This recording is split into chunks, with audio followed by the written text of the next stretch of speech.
ഉമർ ഫാറൂഖ് റളിയല്ലാഹു അൻഹുവിന്റെ മുമ്പിൽ ഒരു കോർട്ട് കേസ് വന്നു. ഒരാൾ സാക്ഷി പറയാൻ വേണ്ടി വന്നു.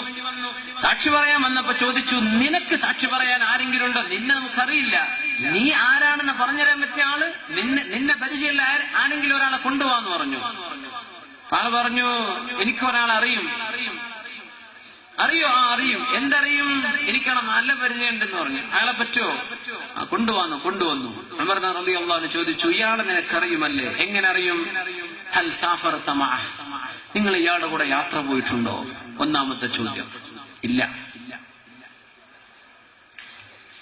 യാത്ര പോയിട്ടില്ല.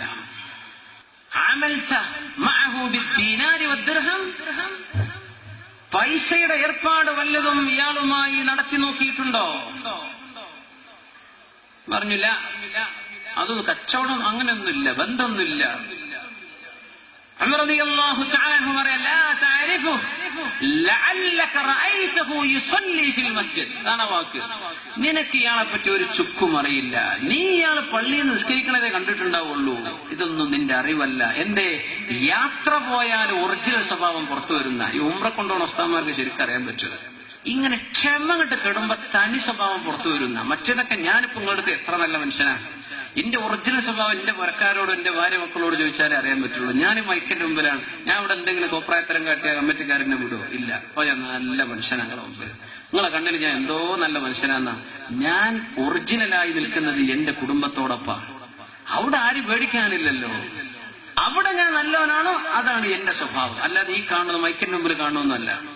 അങ്ങനെയൊന്നും വിജയിതാനും പാടില്ല. നിങ്ങളൊക്കെ എന്തോരം നല്ല മനുഷ്യന്മാരെ കുറച്ചോനെ നിങ്ങളെ കെട്ടിയവരോട് ചോദിച്ചു നോക്കണ്ടേ എന്താ വരീത്ത അവസ്ഥ? അപ്പോഴേ അറിയുള്ളൂ നിങ്ങളുടെ സ്വഭാവം എത്രയാണെന്ന്. കൂടെ കഴിയുന്ന ആളുകൾ അവർക്കറിയാൻ പറ്റൂ. യാത്രയുടെ വിഷയം അതാ. ശരീരത്തിന് ക്ഷീണം പറ്റിയാൽ നമ്മുടെ ആ പോളിഷ് സ്വഭാവമാണ് പുറത്തു പോകും. പിന്നെ തനി സ്വഭാവം പുറത്തു വരുന്നു. അതാണ് ആ മനുഷ്യന്റെ ഒറിജിനൽ സ്വഭാവം. അതിനാ ദീർഘയാത്ര പോയിട്ടുണ്ടോ എന്ന് ചോദിക്കുന്നത് ഉമർ ഫാറൂഖ് റളിയല്ലാഹു അൻഹു. ദീർഘയാത്ര പോയാൽ ശരിയായ സ്വഭാവം മനസ്സിലാവുന്ന. അല്ല നമ്മൾ ഇവിടുത്തെ കാഞ്ഞങ്ങാട്ട് കാസർഗോഡ് ഒപ്പം പോയിട്ടുണ്ടോ? ഇതൊന്നല്ല വിഷയം. മംഗലാപുരത്തേക്കും പോയിട്ടുണ്ടാവും. ഇതൊന്നല്ല. നല്ല ഒരു ലോങ് യാത്ര പോയി വന്നാൽ ക്ഷീണവും ഉറക്കച്ചടവും വിശപ്പൊക്കെ വരുമ്പോ പുറത്തു വരുന്ന സ്വഭാവം, അതൊക്കെ അപ്പോഴും നല്ല മനുഷ്യനാണോ അയാൾ ഒന്നാം നമ്പർ. സുബ്ഹാനല്ലാഹ്. പിന്നെ ചോദിച്ചത് പൈസയുടെ ഏർപ്പാട് നടത്തി വെച്ചിട്ടുണ്ടോ? കടം കൊടുത്തിട്ട് തിരിച്ചു കിട്ടിയോ? എങ്ങനെ ഇൻവെസ്റ്റ്മെന്റ് എന്നൊക്കെ പറഞ്ഞിട്ടിപ്പോ എന്തായി? കൂട്ടുകച്ചവടം എന്നൊക്കെ പറഞ്ഞിട്ട് എന്തായി? ഇപ്പൊ ബിസിനസ് ഒക്കെ എവിടെ? ഇതിലൊക്കെ ക്ലിയർ ആണെങ്കിൽ മാത്രം പറഞ്ഞാൽ മതി. എനിക്ക് ഇവനെ ശരിക്കും അറിയുന്നു. ഇനി ഇവിടെ നിസ്കരിക്കണ കണ്ടിട്ടൊന്നും എനിക്ക് ഇവനെ അറിയുന്നു പറയാൻ നിൽക്കണ്ടാന്ന് ഉമർ ഫാറൂഖ് റളിയല്ലാഹു. ഇത് ഈ ഉമ്മത്തിന്റെ സ്വഭാവം, മനുഷ്യൻ ആരാണെന്ന് പഠിപ്പിച്ചിരുന്ന സംഭവം. മനുഷ്യൻ പച്ചയായ മനുഷ്യനാവുന്നത് സാമ്പത്തിക ഇടപാടിലൂടെയാണ്. ഹുസ്നുൽ മുആമല, ജനങ്ങളുമായി നല്ല നിലയ്ക്ക് ഇടപാട് നടത്തുക, വഞ്ചിക്കാതിരിക്കുക, പറഞ്ഞ പൈസ പിന്നെ കൂട്ടാതിരിക്കുക. അല്ലേ? ഒരാളോട് കച്ചവടം ഒത്തുകഴിഞ്ഞാൽ പിന്നെ അതിന് പിന്മാറരുത്. അതിന് 10 പൈസ ഒരാൾ ഏറെ പറഞ്ഞാൽ അതല്ല, വാക്കായിരിക്കണം.